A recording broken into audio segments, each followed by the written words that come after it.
Aircraft carriers were once untouchable, sitting far out at sea, wrapped in layers of defenses. Now, a single missile can reach them in under 30 minutes. What weapon moves more than 5 times the speed of sound, evades radar, and puts China's carriers at risk? Welcome to the world of hypersonic missiles. Imagine you're a carrier captain. How would you react if your safest zones disappeared in minutes? In December 2024, a long gray trailer sat quietly at Cape Canaveral Space Force Station in Florida. A tall launch tube pointed toward the Atlantic, holding a missile that had refused to fly for years. Most people on the base thought it was a routine test, but for a small group of Army and Navy officers, it felt like a final exam. They had endured delays, canceled countdowns, and repeated setbacks. This time, the rocket was fully loaded, the weather was perfect, and the clock hit 0. The booster ignited, and a weapon that had long resisted flight finally blasted into the sky. Hypersonic missiles like Dark Eagle are designed to be faster and more unpredictable than any ballistic missile. They ride the thin air high above normal jet routes, banking and turning mid-flight, dropping lower or swinging sideways, forcing enemy radars and interceptors to guess their path. Dark Eagle has a range of around 1,125 miles, roughly the distance from New York to Denver, and it can strike without the launcher moving an inch. Its glide body and powerful 2-stage solid fuel booster allow it to reach extreme speed and altitude in minutes.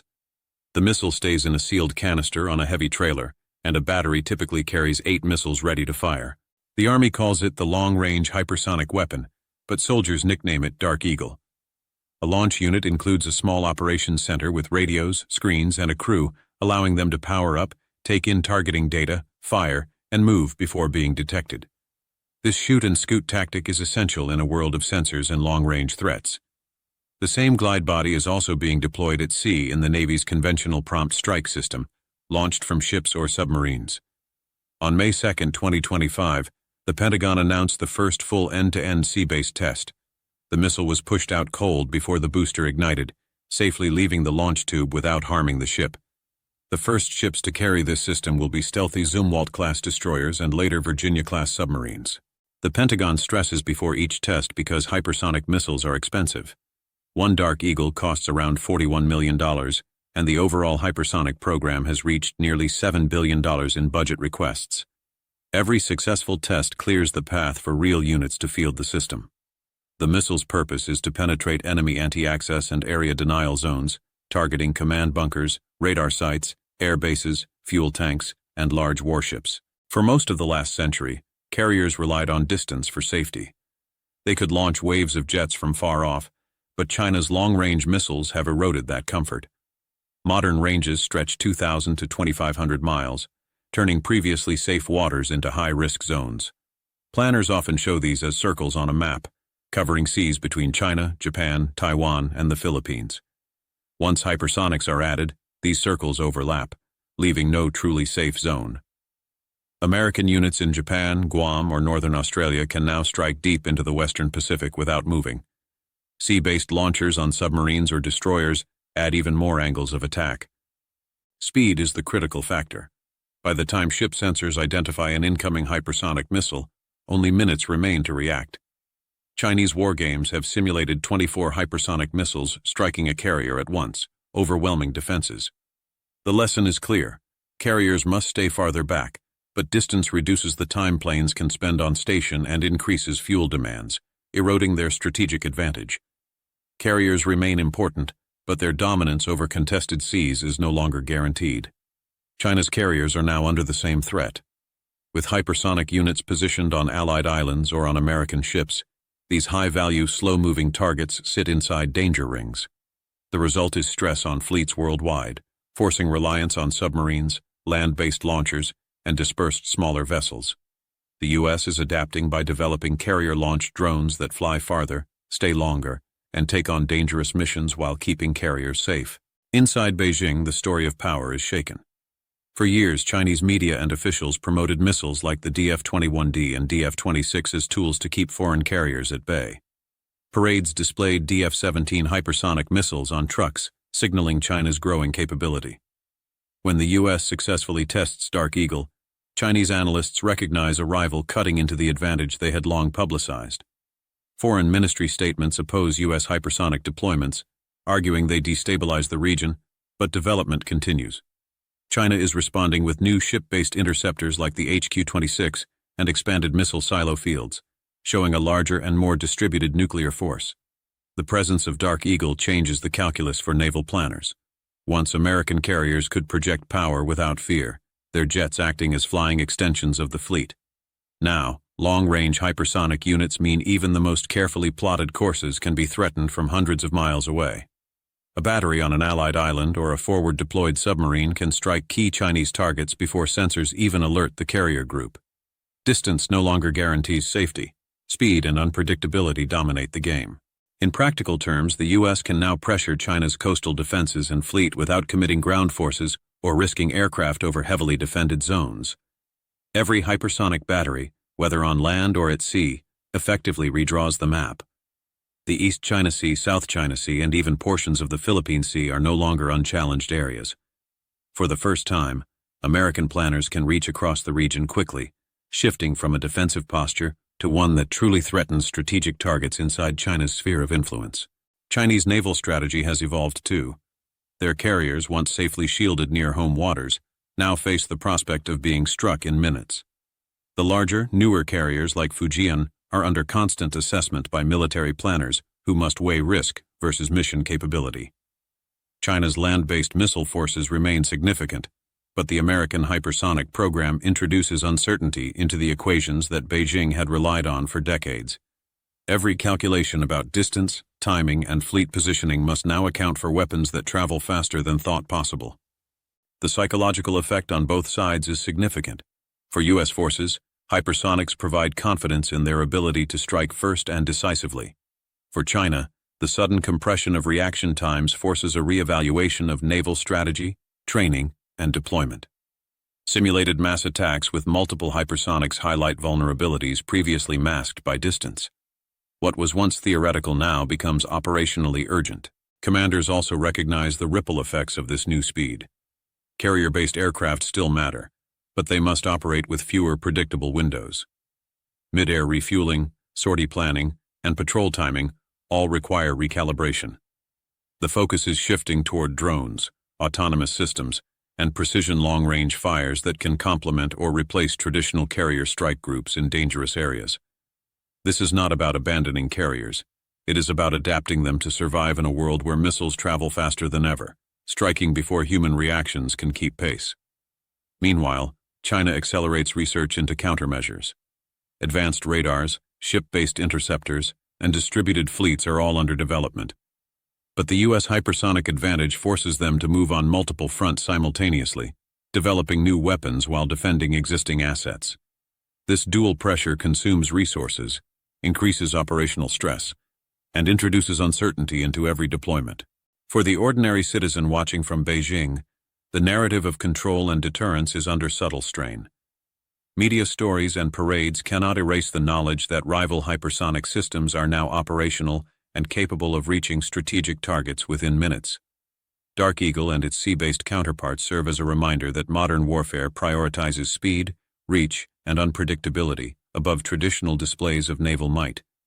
In strategic terms, Dark Eagle reshapes the balance in the Indo-Pacific. Land, sea, and air platforms are now interconnected in a web of reach and threat.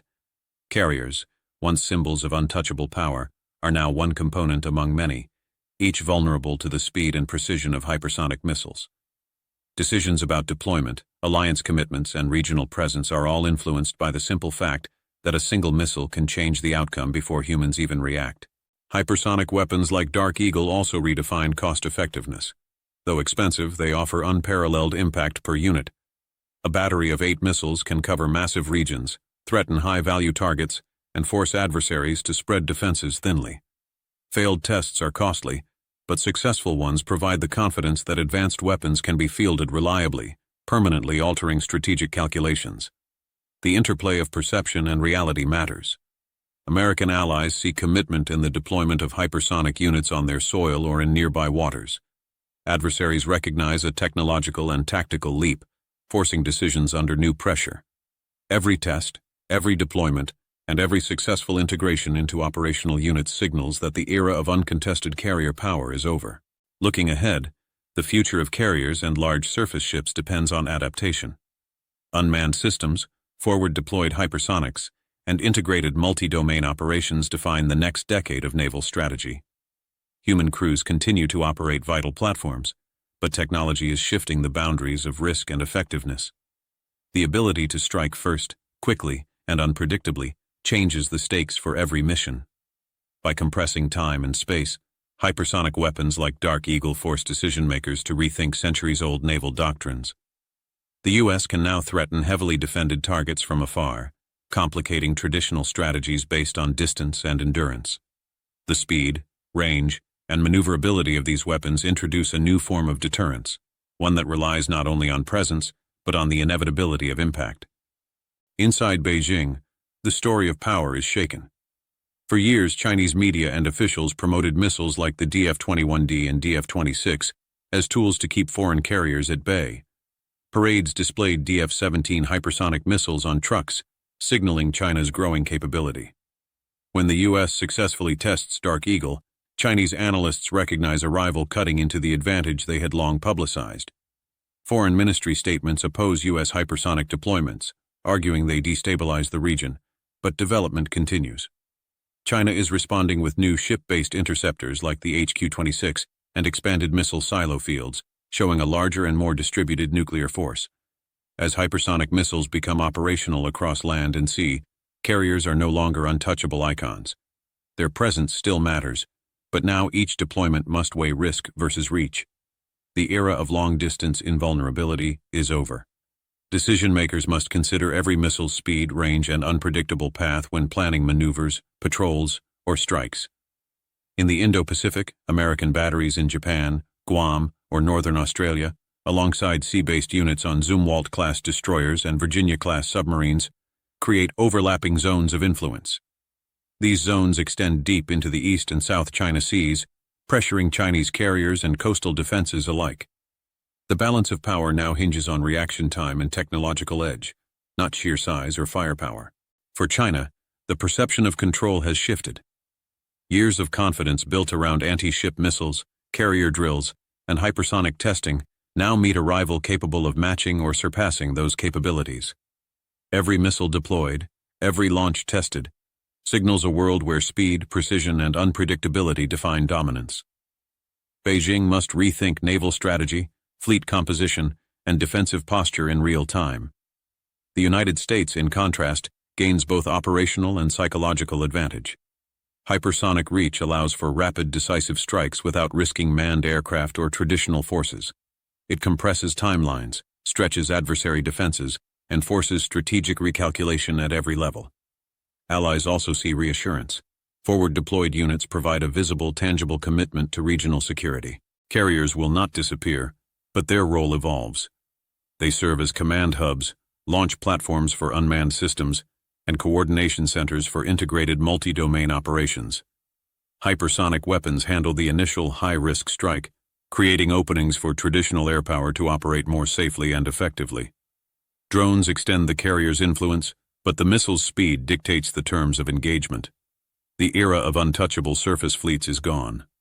Hypersonics, with their extreme velocity, long range, and maneuverability, redefine modern naval warfare. A single battery can threaten targets hundreds of miles away in minutes, and multiple units can saturate defenses in ways impossible for slower systems. Speed now equals power. Reaction time now equals survival. Strategically, Dark Eagle and its sea-based counterparts illustrate a fundamental shift. Control is no longer about presence alone, but about the ability to act decisively and faster than an opponent can respond. The balance of power is measured in minutes and miles, in trajectories and predictive calculations, not just the number of carriers afloat. As fleets adapt, alliances adjust, and technologies advance, one truth becomes clear. Hypersonic weapons have rewritten the rules. Carriers remain symbols of power, but symbols alone no longer guarantee dominance. In a world where missiles outrun decision-making, speed, precision, and adaptability are the ultimate keys to survival and influence. The era of untouchable aircraft carriers is over. The age of hypersonic dominance has begun. Inside Beijing, the story of power is shaken. For years, Chinese media and officials promoted missiles like the DF-21D and DF-26 as tools to keep foreign carriers at bay. Parades displayed DF-17 hypersonic missiles on trucks, signaling China's growing capability. When the U.S. successfully tests Dark Eagle, Chinese analysts recognize a rival cutting into the advantage they had long publicized.